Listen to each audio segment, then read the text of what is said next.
Welcome to the second webinar offered by Education for Global Peace. Today's topic is From Structural Violence to Positive Peace in Times of COVID-19. I am Michael Minch, and I'm the founding board member of EGP, along with Dr. Chris Toflo, today's co-moderator, from whom you'll hear in a moment. And I founded the Peace and Justice Studies program at Utah Valley University, where I teach peace and conflict studies, political theory, and ethics. I will introduce our panelists in a moment, and we're very excited to have them with us today. But let me say a word about our conversation. Clearly, the global pandemic we are now experiencing brings profound suffering and tragedy for millions around the world.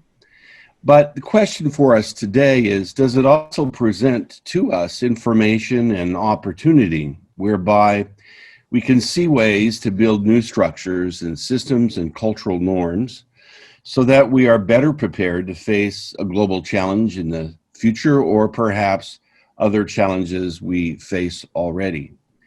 Can we, for example, find the means to build equality and radical democracy in ways that will serve us better than what so many people around the world are experiencing now? Next month's webinar will focus on the response in the United States and around the world to police brutality and state violence visited upon people of color, particularly but not only in the United States, and what opportunities are now being given to us for greater peace and justice precisely because of this important moment. For more information about the upcoming webinar, go to the EGP website online. All right, I now turn the mic over to Dr. Tofolo so she can say a word about EGP. Thank you, Michael. As Michael said, my name is Chris Tofolo. I'm here at Northeastern Illinois University in Chicago. I previously directed our Justice Studies program. I'm also on the board of the International Peace Research Association and previously chaired the board of the Peace and Justice Studies Association in the United States, which is affiliated with IPRA internationally. What I'd like to start out by doing today is to just give a little bit of an introduction very briefly to Education for Global Peace. It was founded in 2013 by Gal Kleinman, who you'll see his name on the screen. He's doing our technical things today, but he's also the inspiration for us all being here today. He's the son of a Holocaust survivor and also experienced war living in Israel. I came to realize that everybody is really a product of the forces in which they grow up and are formed. And those forces can either be violent or peaceful. And it's not just forces, but it's also the structures. So he began this organization, and some of us have been with him for quite a while, Educating for Global Peace, which is dedicated to building a network and a global movement to bring about a world grounded in the ideals of a culture of peace. And that's really based on the idea that all human institutions, from culture to our actual structural institutions to our economy, are all really learned, and they're all mutable in that way. They're learned. We learn our violence and we learn peace from children on up through as we grow. So we want to, Education for Global Peace is trying to increase the amount and the places where peace education can help inform all of our cultural and institutional habitats. So that's where we're at, and we have many different kinds of projects. You're currently engaged in one of them, which is this webinar series. But we hope you'll go to our website to see some of our other opportunities as well, some of our other projects. And I just want to, before we get to the actual presentation, I just want to say a word. You do go to our website, you'll see our logo is a little flower, a little children's drawing of a tulip. And I wanted to especially mention that today because I think we're living in such a fraught moment where people are so stressed and so depressed by the global pandemic. It seems just overwhelming to us, and we're all going through this. But this little flower, we took this as our logo because it was drawn by a 7-year-old from Honkawa Elementary School 2 years after the U.S. dropped the nuclear bomb, and it landed very close to their school, and 400 children in that school were killed. But 2 years later, these children were drawing pictures, brilliant and hopeful about the future. And we're coming out of that horrific moment with new hope and new possibility. So that's why we take that symbol today to guide us as an organization, but also I think for this talk today, because we're in a very tough moment. And that's what we want to talk about and move into. So without further ado, I'll give it back to Mike to introduce our panelists. All right, and it's my pleasure to do that. First of all, I want to introduce Dr. Stefan Peters. He's the director of the Colombian-German Institute for Peace at the University of Gießen, and he holds also there the chair of studies of the faculty. And Dr. Peters, works in memory studies and transitional justice, in North-South relations, in socio-environmental conflicts and development theory, and does that with a focus on Latin America. And Dr. Peters, it's a pleasure to have you with us today. Next, I'd like to introduce Dr. Mark Lance. Mark is the co-director of Peace and Justice and a professor of Justice and Peace at Georgetown University. Mark is interesting in that he's a trained analytical philosopher in the philosophy of language and the philosophy of mathematics, and these very esoteric and, as a fellow philosopher, I say difficult to grasp matters. But then he has an entire other life as a very actively engaged intellectual and activist in regard to matters of justice and feminism, and applying anarchist theory to real life situations. He's published over 40 articles and 2 books, and currently working on a book on revolutionary nonviolence. And he also works with the Truth Telling Project, as does Chris, by the way, which grew out of the murder of Michael Brown in Ferguson, Missouri, some years ago. Professor Lance then is an activist. He's an organizer, a popular educator, as well as a intellectual leader in his community. And once upon a time, he tells us, he was an orchestral trumpet player, which I would have never guessed. I also want to introduce 2 guests we have with us today from the Foundation for Sport, Development, and Peace in Africa, which is located in Cape Town, South Africa, from where they join us. Marion Klein is the chairperson, and Anver Desai works in education and policy and curriculum design for this foundation. Its purpose is to promote and facilitate an improved understanding of practice and sport and the application of humane and peaceful and universal values as tools for development and peace. It builds networks and partnerships that improve cooperation, capacity, and the implementation of social change and peace-building projects. So I'm so delighted to have you with us, and please say if I botched anything about my introduction of you, and if not, I would be delighted to turn this over to Chris as she gets our conversation underway. Hey, thank you, Michael. We mentioned before that this moment is difficult, the COVID moment. It's affecting us all in slightly different ways. And it's also intersecting the illness, the disease is intersecting with different structures in different countries. Different structures that at the governmental level, at different histories of protest, different ways in which we've organized our health systems, the different stratifications inside of our societies, because we know that isn't just an illness and it isn't affecting us all equally. We know that people who are working in the front lines, and that includes nurses and doctors, but it also includes people who are at grocery stores, people who are delivering packages. So the illness is affecting us very unequally. And so we wanted to have that kind of context, and that's why we brought people from very different locations in the world to have this conversation, because we feel like the illness isn't just an illness, it's an illness that's embedded in structures and it affects us differently. We also, from our previous webinar, we know that it is causing increases in violence, especially domestic violence, as families under stress are just forced into smaller spaces. So we think that it's a relevant topic for Educating for Global Peace, because our job is to think about peace education and how do we bring that forward to mitigate the violence, both the structural violence, but also the direct violence. So the first question that we wanted to pose to everybody is,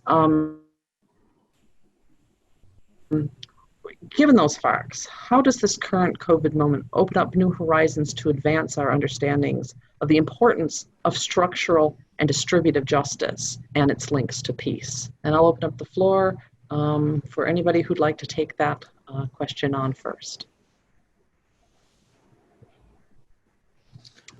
Well, so thank you very much, and thank you very much for inviting me. Thank you very much to all of you, to the co-panelists. And I would like to grab on this question, because I think we all know that the world before COVID-19 wasn't a good place.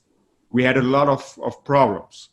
However, today perhaps it's worse. Yes, it's worse, but perhaps it's also the moment where we can see better, where more people can see all these troubles. And I would say we have several problems which are linked. So first of all, what you mentioned is all this issue of violence, of peace, of conflicts, which are, it's not that we have a pandemic and conflicts stop. Unfortunately, that's not the case. Depending where we look on, I'm here in Colombia, we can see that in some places in Colombia, it's really getting worse. A kind of an armed conflict and a supposed peace process. Secondly, we have the question of inequalities. I would say it's not so much, of course it's about poverty, but the most important issue is inequality, because what you said, I do totally agree. We are all in it, but it's not the same. It's about the frontliners, but it's also about a question of inequality. It's not the same being medical staff with low salary in the United States or in Germany or in where you have hopefully protection measures, or if you work without these protection measures, perhaps without getting your salary and so on. But it's also about that this virus, it has a class, it has a sex, and it has a race, and it is inclined in north-south divide. So I think that's another issue. And certainly, and with that I will stop, because I think we shall just have a very dynamic discussion. But I think we also have at least to think, where do we want to head on? So we see that this is a crisis which hopefully will stop sooner than later. However, we already can see the next crisis or other crisis. It might be a pandemic, but there is this climate crisis. Mm-hmm. And so just don't tell me that we can just do political decisions to stop economy, basically.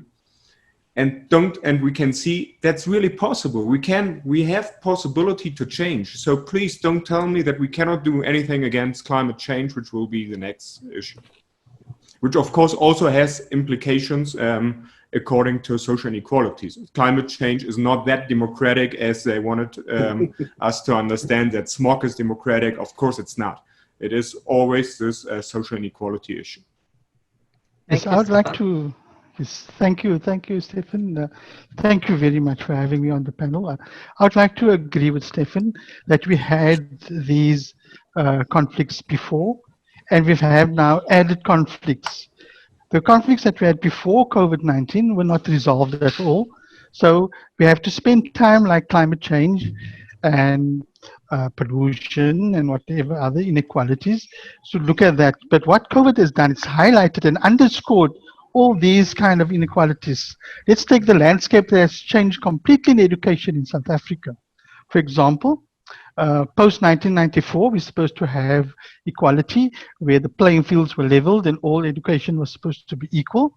And yet COVID had highlighted that with COVID, we have to do e-learning, and very few could do e-learning. So there you had this between the rich and the poor, the rich having the things to be able to do the e-learning and the poor not being able to do. So how do we get our education out to them during this COVID-19 time? Those living in informal settlements, those living in farm areas, and those living in other areas. Then the parents and teachers. Parents were suddenly thrust and became teachers now, because now with the e-learning or with the children at home and being at home for more than 6 months, they were supposed to do the teaching. And remember, parents, this conflict that parents have, I'm not a teacher. I might be a factory worker, or I might be somebody. I'm not qualified to teach children. Yet they were stressed and they were suddenly made or put there to be teachers. Then we have the public versus the private schools, whereas the public schools run by the government were under-resourced, did not have the necessary facilities or whatever. For example, they were still using drop toilets. I don't even know what drop toilets are. It's a whole having schools under trees in South Africa. We're still teaching under trees in certain areas. Certain areas have still zinc and iron buildings and have not been built up properly for schooling. It was also highlighted the fact that many schools where we have these break-ins and so, it has not been repaired or anything. So those institutions were then by the pandemic were then not able to be used for teaching. Then we also had the monitoring and evaluation, and so, but I'm not going to go too much in that. We're looking at how the whole landscape has changed of teaching and how we got it across. We're looking at 7-year-old, where I am, up to the 16 and 17-year-old, and how that. What had happened was suddenly people had to write new policies to counter for COVID, and they were written overnight. And were these policies adequate, or did they take care of what had happened? Then also, the big thing was that it highlighted was this exists in South Africa that has not been yet fully. So I will come to that. Then we also had the socio-economic conditions that played a very big role.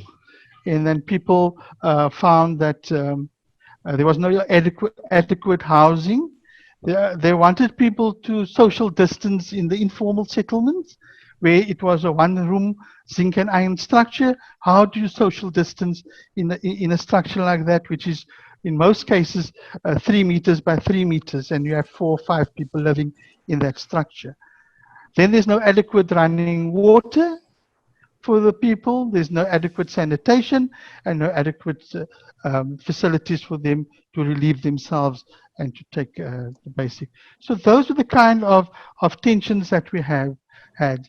Besides the whole new thing of the corruption of the you remember 500 billion rand was put aside for the COVID thing, and how politicians, people in high places, how this money was misused to buy other things. So those were all the kind of conflicts that arose. I still got some more, but I think I've just covered a few of that. If I can come after Enver, since we are from the same foundation. He pointed out the challenges. I also see a lot of opportunities in that context, because COVID has forced us somehow to look at our networks and work with our networks. Like in our foundation, for example, we are many people with different hats. I'm also a director of a center, interdisciplinary center for sports science and development at the University of the Western Cape. So we wear various hats, and we try to assist each other in our different in our different fields. So I actually would like to look at it in terms of, I actually dropped down the 5 A's and the 3 C's.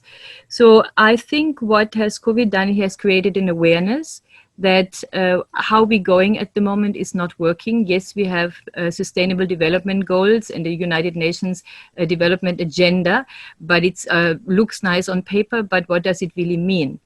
So I think it really creates, COVID has created an awareness to look at those goals and to look at what we really want to achieve as a society, as a global community.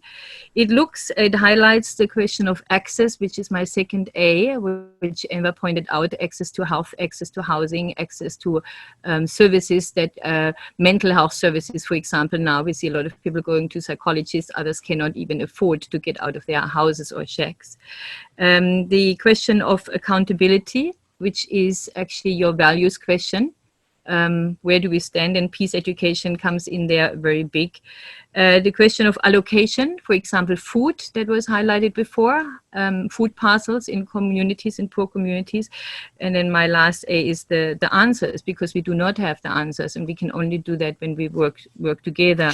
And that brings me actually to the 3 C's, which I think that we still do not understand, that the 1 C is an off C, which is, it's not a competition. There's a north-south gap, which is really huge. That there is a lot of care and compassion needed in the way forward. And there is also collaboration needed, which is the last of the Sustainable Development Goals in terms of peace building, and 16 and goal 17 is working in partnerships, and we have not gotten that right in any way. So working together in that, and I want to add one thing, which is a peace concept that I always have, and that we all understand in our Foundation for Sport Development and Peace. It's actually a holistic one of peace, and the peace that we're looking at is holistic in the sense of it's your mental peace, it's your psychological peace, it's your physical peace, it's your emotional peace, and it's your spiritual peace. And if we do not work together, then one of those pieces is not addressed properly. And the earlier we work on that in terms of values and peace education with youth, the better to address what I mentioned before. Thank you. Hi. So I do want to add one footnote, or sort of a parenthetical remark to the negative points. In addition to Stefan's completely correct point that climate change is this looming threat that's going to be with us for a very long time, I want to point out also that we're working within the context of a worldwide fascist movement, right? There's dozens of countries with either strong movements or actual governments that are fascist adjacent, if you prefer to be picky about these things. But it's a very frightening time. But I mostly did want to pick up on what Marianne was saying about the sort of what I see as positive developments right now, because these point to what we have to work with, right? I mean, if we're trying to build for a better world here, we have to work with what's happening, right? So just starting with the US, though I think there's dimensions of this throughout the world, I want to highlight 2 elements of this. First of all, in response to COVID and the complete failure of the US government to deal with COVID, we've seen here an enormous growth of mutual aid networks, of organizations on the grassroots that are providing food and transportation and healthcare and childcare and resistance to housing issues, all just sort of built up by networks of grassroots people as a sort of a response to necessity, because the government isn't dealing with these things, so people have to do it. And it's important to add that in most places, at least the cities I'm aware of, certainly my city, Washington, D.C., St. Louis, but I think the similar things could be said about Los Angeles, Oakland, Detroit, Chicago. A core part of the leadership of this work, this mutual aid work around the disease, is the same people that are constituting the movement for Black Lives, right? It's the organizations, you know, there's this caricature that these groups, all they talk about is police killings, and this is utterly nonsense. These are groups that are deeply invested in housing rights, in economic justice, in security. So there's been this all speak. I wrote a paper about this recently, but this all speaks to a growth of kind of grassroots capacity that we can try to support and nurture and build for more radical change. The second thing I want to emphasize is that truly extraordinary change in awareness around structural issues. Again, starting with the United States, but I think everywhere. Issues that were only talked about 2 years ago within sort of left circles are now absolutely mainstream, right? I mean, you look at things like Medicare for all and the injustice of tying healthcare to your employment. This is a mainstream position now, whether it's getting through or not. People are talking about guaranteed income. Indeed, just awareness of the crucial role of workers in the economy, right? I mean, this was something that was invisible in the United States to most people. Now we have conservative former generals talking about how grocery store workers are heroes the same way that soldiers are, right? I mean, this is a big change. This is a kind of awareness of these issues.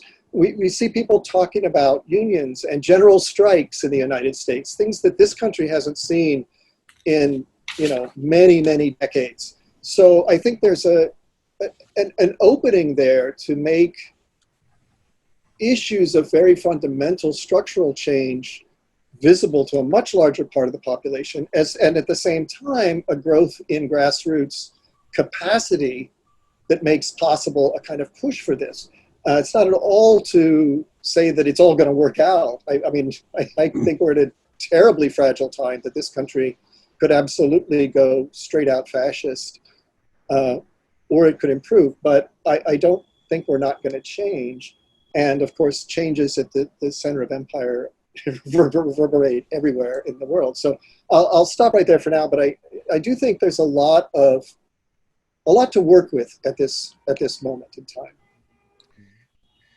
Okay, that's terrific. I appreciate that very much. The flow of that discussion moved beautifully towards the transition I wanted to make, and so Mark began that transition. That is it. Several of you laid out many of the problems we're now facing and the way that COVID reveals those problems and highlights them and emphasizes them and true enough. But I also want to ask, do you because there wasn't a lot of discussion until at the very end there with some of the things Mark said about whether we're talking about state capacity to address this issue or mutual aid in civil society that will be needed to address this issue, this one or that one. And of course, all states are different. Some have great capacity and some have none.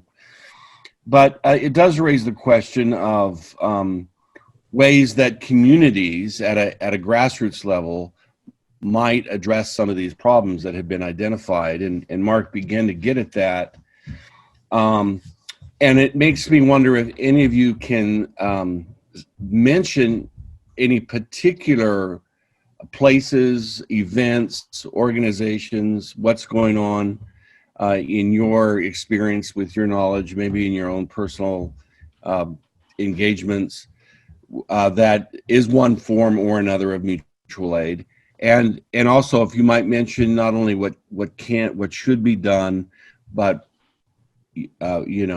what imaginatively, what are we not yet doing that should be done in this non-state way?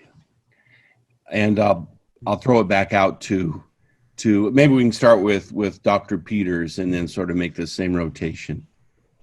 Yeah, thank you very much, and thank you very much to all those contributions, because I think I really enjoy this conversation. And actually, I'm here in Bogota, in Colombia, and I could mention thousands of initiatives, and I think it's pretty much the thing we all, I suppose we all agree in that.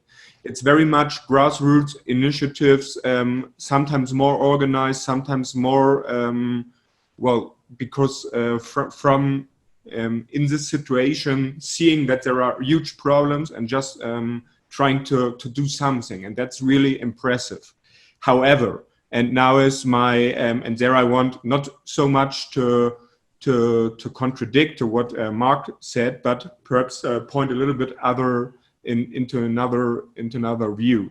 I think we need the state, and I suppose you also said that, and I do not so much agree. Of course, we do have states with difference in capacity. Yes, that's true, but I think it's also about political will. It's not that. So I think, and once again, I would like to stress it, what we can see is that the states, and I think that's important, that we do so for public health measures, but the states can say to us that we should stay at home in order, with all the problems for many people, and for others it's less problem, but there is state capacity. So it's about political will. And I think I just wanted to point out two points which I think which are really important, that the state will or that we need the state.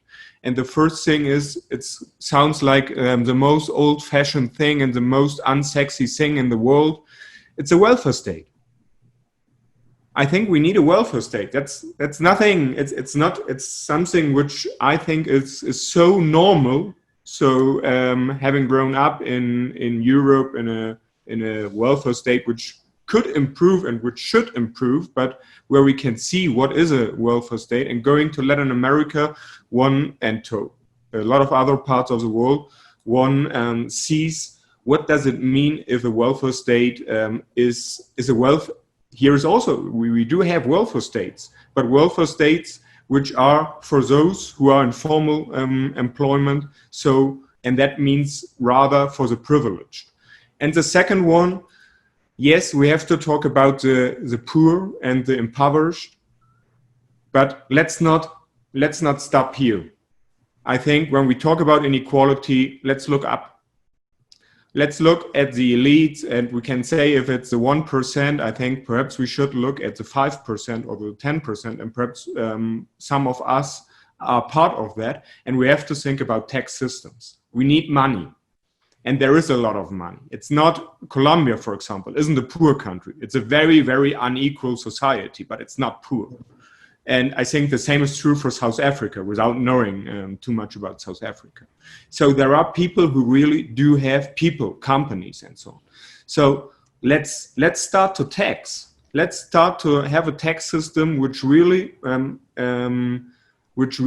can contribute to redistribution, because I think we need it. And I think it, of course, there might be other opinions about it, but I think it would be even positive for those who have a lot to pay more taxes in order to live in a more equal society. Yes, I just want to add on the and look at the role of the state versus the role of civil society. Mm-hmm. And I think that the state has abdicated their role really, and has left it on to the NGOs, CBOs, and those on grassroots to do what they're supposed to have been doing. Because what has been happening in South Africa is that on the grassroots level, the NGOs and CBOs and all these organizations have been looking after the communities all their lives. For example, now with COVID, you had the NGOs and the community-based organizations and the church-based organizations handing out food parcels from day one already, because they've been doing it long before, pre-COVID-19. So they knew what the situation was, and they knew that it was going to be exacerbated by COVID-19. So the other thing also that we have in South Africa, you have that, for example, in the Western Cape province, you have the DA, who was the ruling party in the Western province, Western Cape province, and in other provinces you have the ANC government or party that's ruling there. And you have this clash also with the difference in policy, especially where economic policy is concerned. For example, civil society has said, yes, that government, the role of the state, they're making the economy more important than the lives of the ordinary people. And that's where civil society has said, let's us take a stand, let us protest for those, for example, a group called the Hutful Colors, who stood up for backward dwellers, who said that colors, I hope you understand the term colored, black and white, those were the old apartheid terminology used. I'm sorry I'm using that, but that is what is happening at the moment. So they say, the backward dwellers are saying, yes, there are no jobs for coloreds anymore. They were also oppressed previously. There are no homes that are given to them. They were also oppressed previously.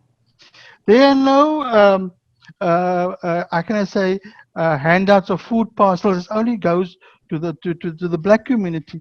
And this is also the tension that's happening. For example, in the Western Cape here, during COVID, you're not allowed to evict somebody from an informal settlement. It is their human rights to stay there. Now, what is happening? The land invaders are not taking over and saying, here's some land, let us invade the land and let us put up a settlement there so that we can have a home for ourselves. And what is happening? The city of Cape Town is coming and demolishing these shacks down again. So then you have what is that the Human Rights Commission is saying, no, this cannot happen. How can you, during this time of COVID, demolish a home of a person, whether it be a shack, whether it be a few pieces of cardboard, but this is their home. This is where they are safe. That is the one. Then you have also the tension that these community-based organizations, they have a limited amount of funding that they have all the years. And many of the community members who have been contributing to them are not having work, have lost their jobs, and are now without any work. So they are now failing to see to the needs of civil society that was before, those who are poor, those who are hungry, and those who are unemployed. So that is the other tension. I say that the state is not really playing. 500 billion rand was put aside by the president to look at COVID, but there's no accountability. Where is that 500 billion gone? You don't see the difference that is made. For example, if you can say that yes, they've relocated in an informal settlement about 5,000 people all over South Africa so they can social distance, or they opened a new. Yes, there were some field hospitals opened by some NGOs and communities, as well as the fund. But how is that? Where is the accountability? We haven't seen the accountability still for that. So I'm saying, yes, there is that tension between the state and civil society at the moment, and too much pressure is put on civil society to look after the people, which is the role actually of the state, which you quite rightly said. Whereas the neoliberal, the neoliberal versus the reconstruction and development program that we have in South Africa. Thank you. I'm so appreciative to be part of that panel. I mean, also to get the experiences from Stefan, from another global south, so from global south to global south to global north. And am I mute? No, I'm okay. Okay, so it's fine. So yes, to hear those different experiences. As Enver said, we always have had a very strong civil society in South Africa. And I also grew up in Europe, much like Stefan, and I came here when I was 29.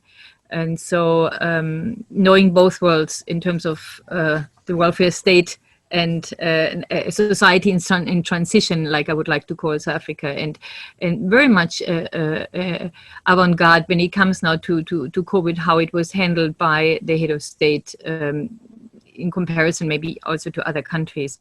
But civil society organizations have always been the backbone of communities, and at the moment they're struggling a lot because funding doesn't go there anymore, with COVID even less than before. So it's a huge burden on them, and we fundraise also from our networks for civil society organizations to actually uphold their services. And examples, Michael asked for examples. There is one organization called Women for Peace. It's the oldest non-racial women organization in the country, and they're working here out of a township, and it was supposed to close, but we fundraise actually with funding from Germany that they could still open, and starting more little entrepreneurial exercise, like making masks, for example, having the food parcels, reaching areas that others don't reach so easily, linking up with hospital services and being more a hub for community to come if services are required, whether it's mental health and physical health and so on. And also doing pottery, making certain equipments for people. So, but that has been happening all the time, and it's going on, and people go through very dire times with no money, but have always been there. And yes, the state, with the allocation of money that is more on the higher level, I think could have looked a bit more in terms of supporting services on the ground, on grassroots level, and that has not come forward in the way we want to see it. On the other hand, I must also say, looking at affluent societies or affluent communities where people very much came together when it comes to food distribution. And that has been really across the board. And I've been also been very much involved in one of the groups here where restaurants came together. Where restaurants came together, chefs of restaurants came together to cook for the masses, actually, and that has been going on for the last couple of months, where it's healthy food and that will be distributed. However, what it shows is other challenges, that you can only reach people that somehow also then registered. So there are soup kitchens and there's people that are registered, but we have a big amount of people that are not registered, that are immigrants, that are illegally in the country, refugees, and that brings a whole other kind of challenge there, because how do you reach people like that don't have any papers, they don't get the minimum amount of money that others may be getting? So that's a big challenge that we're focusing on at the moment as well. Hey, so, returning to movements, I mean, someday Stefan and I could have an interesting conversation about whether the long-term goal is states or not. But I don't think this matters at all in the short or medium term for the following reason. States, the vast majority of states as they're currently constituted, are simply not going to do the things you want them to do. If we look at states, across the world, Turkey, Hungary, India, Poland, Israel, Brazil, Philippines, and most clearly the US, there is massive redistribution of wealth going on. It's going on from the poor to the rich. In the United States in the last 6 months, through COVID and through the biggest economic downturn in the history of this country, the 7 richest men in this country have increased their net worth by $200 billion. And this is not going to turn around under a Biden administration, right? I hope that's obvious.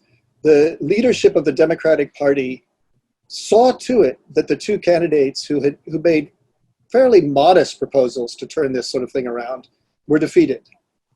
The only way states are going to redistribute wealth to the poor, or much less seriously deal with climate change or other, is if there is a mass movement demanding it of them. So it's not, my suggestion is not that we abolish states in the next 5 years. I'm an anarchist. I would eventually like to abolish states, but that's irrelevant.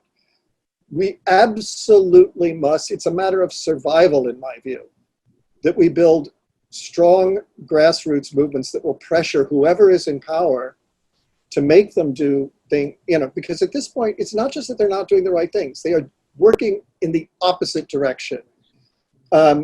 So, going back to Michael's question about what's needed, I completely agree with Stefan that there's a million things happening that are positive. You can look all over the world at states all over the world and non-states all over the world, right? Kurdistan, Palestine, Western Sahara, right? Chiapas. There's amazing, amazing grassroots initiatives happening.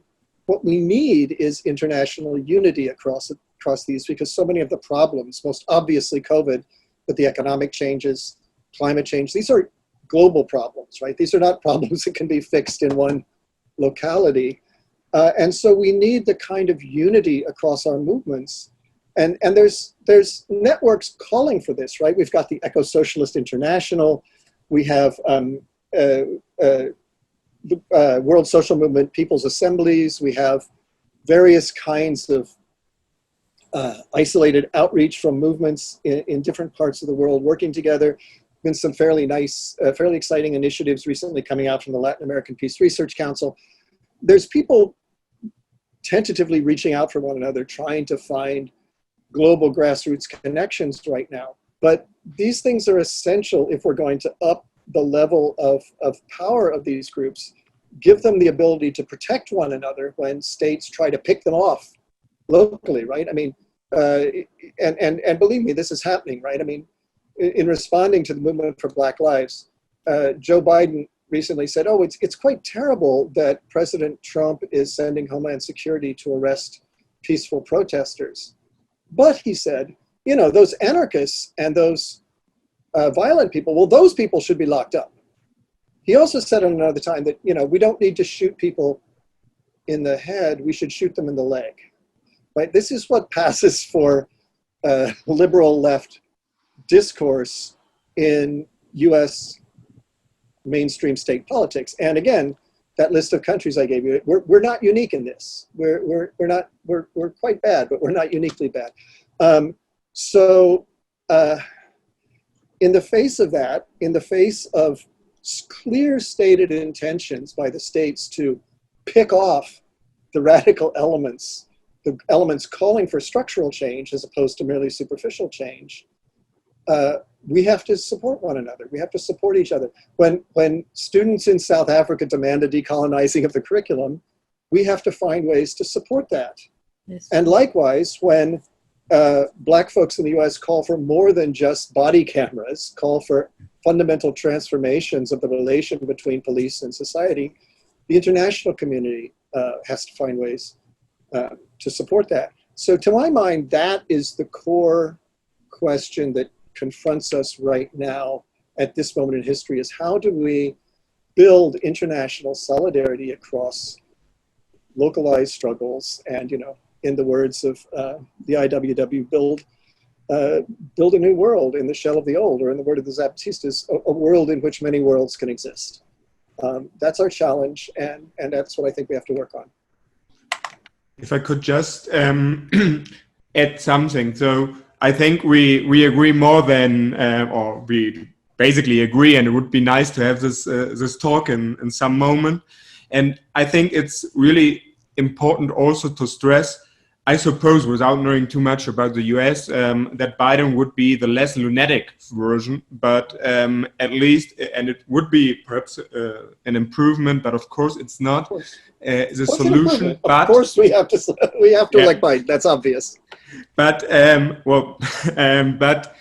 also having in mind that in order to understand Trump, in order to understand Bolsonaro, in order to understand other similar, without saying that all is the same, no, it's not all the same, but we also have to look what went wrong.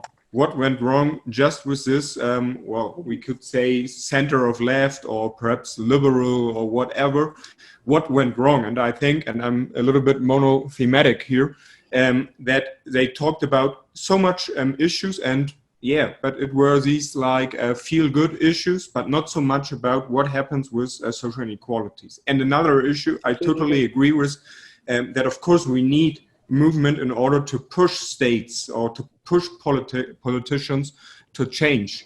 And talking from Colombia, I think we have to talk about violence against activists.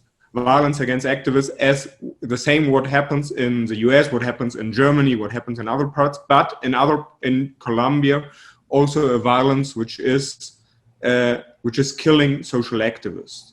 Killing social activists who work for social justice, who work for environmental issues, who work for peace and so on, who basically, not all, but many of them live and work in the most remote areas where there is hardly any press, where there is hardly any interest, both from the state and from large parts of society. And these people very on the ground, working for these important issues and being really in danger. And I think that's also important to see what are the conditions where people, I'm impressed that these people continue to struggle, having in mind that they know all these dangers. I just want to add on, sorry, what Mark has said. I agree with Mark that we should take these movements and export them if they're good movements. For example, Black Lives Matter. In the USA, it was taken because of the violence against Black people. Here in South Africa, it's having a movement in the cricket fraternity in sport, where black players or players of color, whether they be black or so, are taking up issues that happened 5, 10 years ago. And that is the kind of revival or agenda setting that we need from these kind of movements, rather than just fizzling out. But the state has a way of you know, all the activists, I was 76, how they kill them off, how they eliminate them. But what I'm saying is very important that if an issue is big enough, for example, like Black Lives Matter, and it can be transferred or adapted to the South African context, where in the sport, in cricket, in soccer, in rugby, then we must use those movements internationally to be able to correct what is going wrong. Thank you. We probably have time for one more quick round. I'd like to, Education for Global Peace is devoted to educating for a more peaceful world. And in light of the themes that have come up over and over again between the folks in the group, we've talked about social inequality and how it is the major problem that was unspoken and now is actually being spoken in this moment of COVID. We're talking, I think, very eloquently about the importance of the role of movements in agenda setting and the need for structural change. As we think about these things and international solidarity, all of us are educators in some way, shape, or form, whether it's in the formal structure or the informal structure, whether it's K through 12 or whether it's at the university. What is on the top of your priorities in terms of teaching peace in, say, the coming year? What is new, or what thing are you pushing out in a way that might be new to move these questions along a little bit further?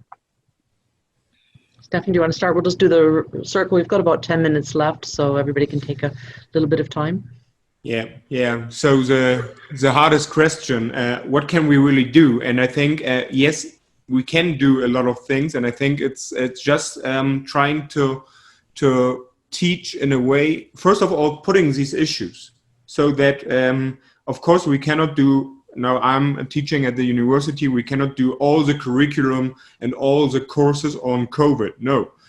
But bringing these issues and universities, but also schools, but also education and movement and trade unions, thinking about an education which is in room for discussion, because we are in a situation where where changes are taking place every day, and we shouldn't say that we have the answers. We have some ideas where we should head on, but it's a new situation, and I think we need discussion. And there isn't so much, here is this expert and here is this student. No, that's not the way. It's about really bringing it to discussion.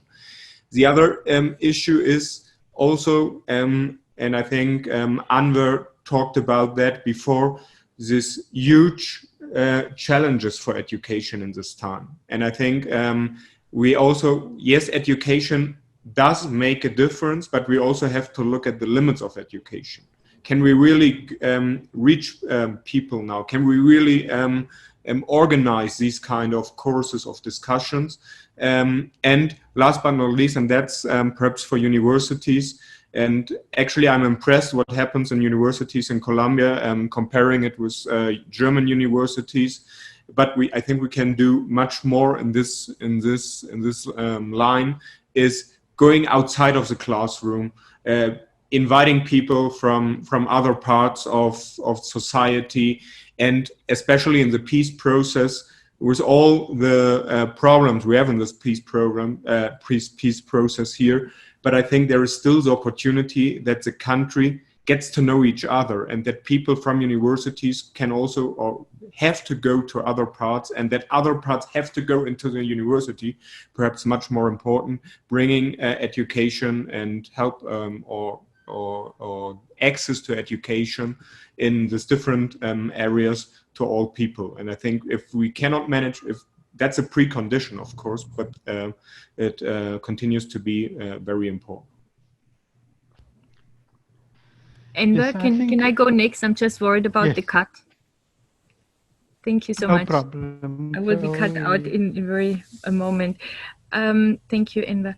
I think at the university level, we focus very much at the moment at topics like respect for diversity, at social inclusion, social transformation, what is behind the Sustainable Development Goals, and the whole North-South divide issues when we talk about peace education.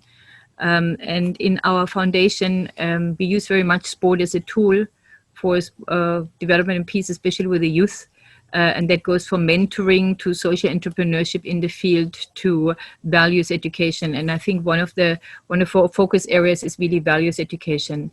It's like fair play on the field, off the field. It's respect for one another. It's the Olympic values. It's universal values, and going back to that and discuss it and what it really means in the situation that we find ourselves, because COVID will not be the last one. There will be others coming that we don't foresee. And so this is where we focus on in a nutshell. And thank you very much for having us. I'm really, really appreciate it. And I hope we have other discussions beyond this one. Thank you. Thank you so much. Thank you, Madeline. Yes, COVID has really highlighted the disparity in South African education to a very large degree. So much so that you feel that nothing has really changed since after 1994. When we got our freedom and that. I can remember when I was at school. I was at school in 1976. And that time it was education for liberation. We were taught, we had awareness programs, and people were made aware that this is what is wrong. And the revolution or the change or what's it in South Africa came from mostly the let's call it a middle class kind of change from teachers who took the struggle forward and kept everything on the agenda. And I agree there when Chris says that we have to have this on the policy agenda, and it has to be policy agenda setting and has to stay there, and people have to take notice that this is what has to change. We cannot have peace if there is no freedom. If there's no economic freedom in South Africa, you're not going to have peace. The big disparity that exists still there, that yes, we can vote, but we still, economically, we still are very much bound and still not free and South Africa. We also have this very rich and very poor. Those kind of things have to change. Yes, he is. I'm very much for somebody. I'm not a very neoliberal economics kind of guy. I'm very much for looking at the growth, RDP that we had in South Africa.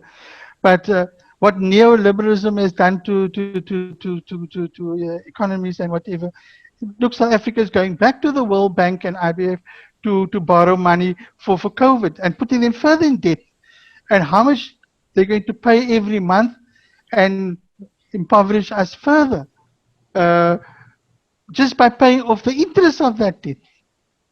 So those kind of issues that we have to look at, and I think we have to get more activists and more people to drive movements from grassroots level and to like organizations and NBOs and CBOs and those things, to drive organizations and to make the other thing that's very important is, yes, we have the vote to also make a change at state level, at governmental level. And yes, they say if you have the vote, who do you vote for? Is that are we going to vote just because they were a liberatory movement? Are we going to vote for them? Or are we going to vote for a strong opposition? Are we going to the future citizens or civil society that use some of the tools that we have to make change, for example, the agenda setting, for example, our votes, that we can vote to whom we vote for, so that we can have a look at the disparity and how we're going to see that, how is how we look at. I think generally that is basically. I feel so passionate about. Oh, sorry. Sorry, Is there time, Chris? I'm saying I probably have about 2 minutes or so left for you to. So really fast, my goal in teaching is to facilitate organizing and movements. Everything from teaching students specific on the grounds nuts and bolts skills to taking more theoretically lessons from movements all over the world that have managed to transform really core structures of society at different times. Everything from looking at anti-colonial movements in Africa to the AIDS-centered LGBT work in the United States to many other things. This semester I'm teaching a course called Revolutionary Nonviolence, a seminar course. And our university puts out this sort of template you're supposed to use for your syllabus. And one of the bits is the learning goals. And everyone thinks I was joking, but I was absolutely not when I said the only learning goal for the course is to figure out how to make it happen. Yeah, I think we're at a point where that's kind of the most important project right now, to transform things and to figure out how to do it together. So that's what I teach. Sounds great. We need more of that. I want to thank so much our guests today, Marion Keim and Dr. Avner Desai, Dr. Stefan Peters, and Dr. Mark Lance. We could have talked with you much longer. We learned very much from you, and we deeply appreciate your being with us. Thank you so much. Thank you all. Thank you. Thank you.